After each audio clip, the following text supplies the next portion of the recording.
So you are watching part 2 of Ventriloquism Exposed by the Word of God. And in part 1 we talked a little bit about the origin of the whole thing called ventriloquism. Venter, belly, loqui, speaking from the belly, or gastromancy, stomach divination. Its origins are in the occult. Now I ended part 1 where I was promising you some scriptures for review and analysis as pertaining to the fact that the demons can speak.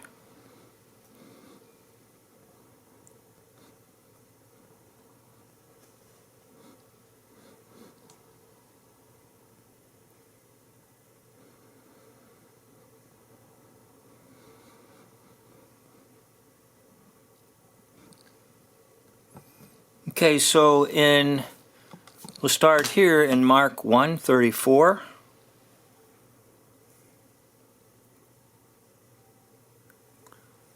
Jesus did not permit the demons to speak. Mark 1:34. Now if we go to the 5th chapter of Gospel of Mark, we will see that the Gadarene demoniac was filled with a legion of demons, but the one who spoke to him was kind of in charge of all the ones inside of the man and talked to Jesus, and Jesus talked to it, meaning the unclean spirit that inhabited the man who lived in the graveyard. Incidentally, I did a video on that about the madman, the insane man who met Jesus. I reviewed my sermon notes on that. Now, Acts 15, we also encounter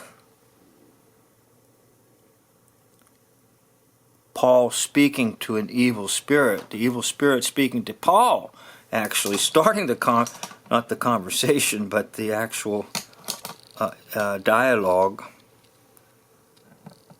I know Jesus, but who are you?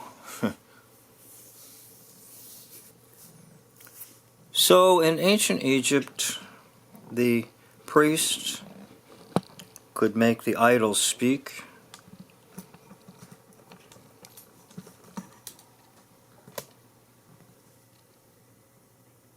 In ancient Greece, it was the Oracle of Delphi. In modern times, it's entertainment. Dummies are speaking in stage shows. And one of the most popular was Charlie McCarthy and Mortimer, under the guidance of the one with the familiar spirit, Edgar Bergen. Now he dropped an R and a G, so it would be Berrrggen. But he dropped some of those letters to make a better show name. Now we're going to get into him a little bit later here, but for the moment we'll get back to our other text in my notebook. Whoop, sorry about that. Well, I'm roughing you up, huh? I don't worry about editing my videos and making them polished and nice, because most people want high numbers of views and high numbers of likes and all that stuff. I'm not really into that, and I don't want to be, because it just promotes the ego. I did a video on that too. Now the ventriloquist is a belly speaker, or a stomach diviner. So one is kind of the Roman world and the other is Greek world. But the idea is that he or she is living with a familiar spirit. Now, a familiar spirit is a lot like a household pet that sticks around your house, whoever you are, and will, if possible, stay in the future homes of your generations, meaning these familiar spirits can be transmitted to the children and grandchildren. So Edgar Bergen and any ventriloquist lives with a familiar spirit, possibly plural spirits. What do you mean? Well, here's the idea. The idea is that he or she is a belly speaker. Now,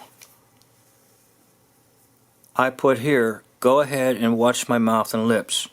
And anytime I watch these on television, or even only one time I was personally with a ventriloquist in a show, I wanted to watch the mouth and the lips. So go ahead, watch the mouth and the lips. You won't see much, nothing. And the voice of the ventriloquist comes out of the belly and can be projected. Remember, that's the definition of belly speakers. But it's not really the voice of that man or that woman. It's the voice of the familiar spirit or spirits. So I speak from my belly, the ventriloquist says. Well, it's not me speaking, but it's an evil spirit. So you might be very skeptical about all what I'm saying, and that's okay.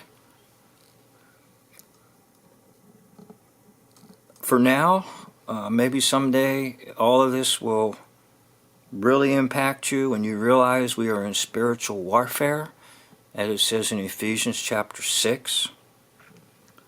But ventriloquists like to go to churches and entertain. Now let me say a big warning here. Churches today, many of them, have become entertainment centers. They invite outside secular rock groups to play rock music, which had its origins under the devil, in their church. On one occasion this happened, and I remained rather quiet as a pastor.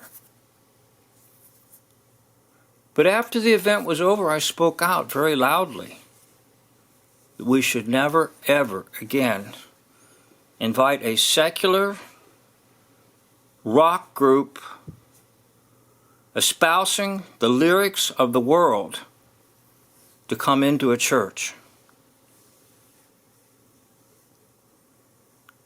The leaders were horrified at my statement.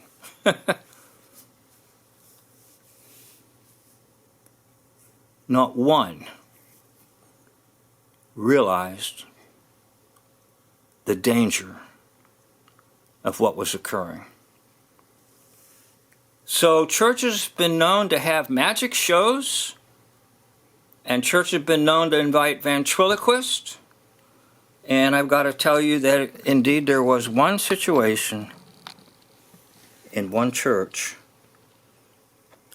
that a ventriloquist was invited, and I was the pastor. Now, it didn't come by my invitation, because I'm a strong believer in when people gather, whether it be for a meal or anything, there needs to be some form of the Word of God and the praise of God. So, for example, I would always promote like a dinner, but we'd have a gospel singer. Or if I had a men's breakfast, I made sure there was a devotional at the men's breakfast. But on this particular occasion, an invitation came from, I believe it was the ladies' group, and they wanted to have a fun time. Now this is kind of a common thing for many people in churches. They want to break from the Bible. They want to break from preachers. They want to break from singing church hymns. And so let's have some fun. So this church invited a ventriloquist. And I was somewhat interested because I've always wanted to watch their mouth and their lips and see if there's any activity. And I remember watching this lady perform. And I kept watching her lips and mouth, and I saw no activity. But it was definitely the voice of this lady that was being heard. Now, it was the demon imitating her voice. Now, we just went over some scriptures that I showed you. Demons can speak. So I would leave this program bewildered, and I would say, how did she do that? This is me right here, by the way. So you realize that when I'm talking about this stuff, it's real to me. And yes, I was in one church, and yes, on one occasion, a ventriloquist came. And yes, it was very peculiar. It's so peculiar that everybody walks away and say, oh, I had a great time. But they don't realize they were in the presence of a man or woman who had familiar spirits.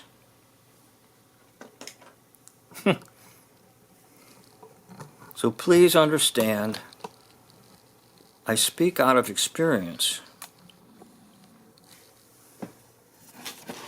So we're going to go on, and I hope you're hanging in there with me. I usually lose people after about 3 minutes.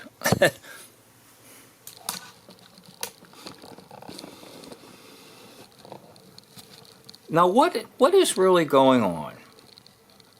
Well, what is really going on is this. That God, Father, has a voice. And when Jesus was baptized, he boomed that voice out. This is my beloved Son, with whom I'm well pleased. We also hear that booming voice at the Transfiguration. We heard the voice of Jesus on the road to Damascus with Saul, who later becomes Paul. He hears the voice of Jesus. Is there an audible voice that can be heard? Sometimes, yes. God speaks, and God has spoken. Now the devil, and of course the demons, love to imitate God. So their great desire is to imitate God and His ability. So the demons, evil spirits, like to be like God.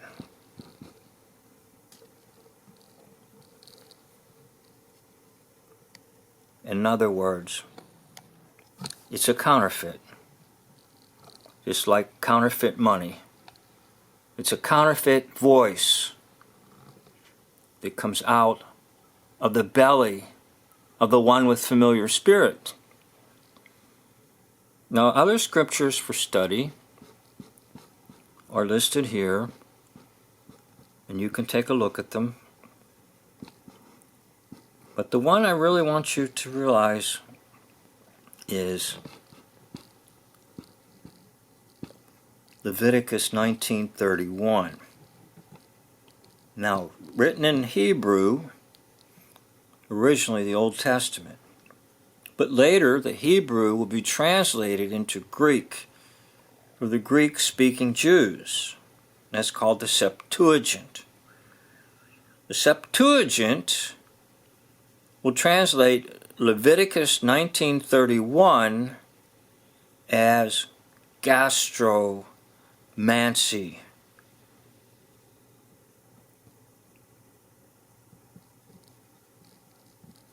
Egastra,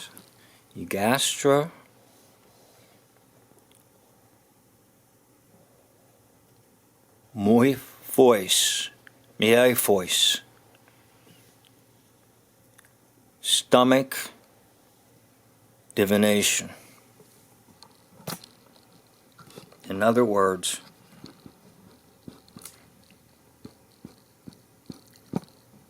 the Hebrew is acknowledged in the Greek that it's divination. And that's the warning against it. So the Old Testament was written in Hebrew, is later translated into Greek by 70 scholars. That's where you get the word septa, Septuagint, 70. And the Septuagint will clearly identify Leviticus 19:31 with a form of the occult and divination.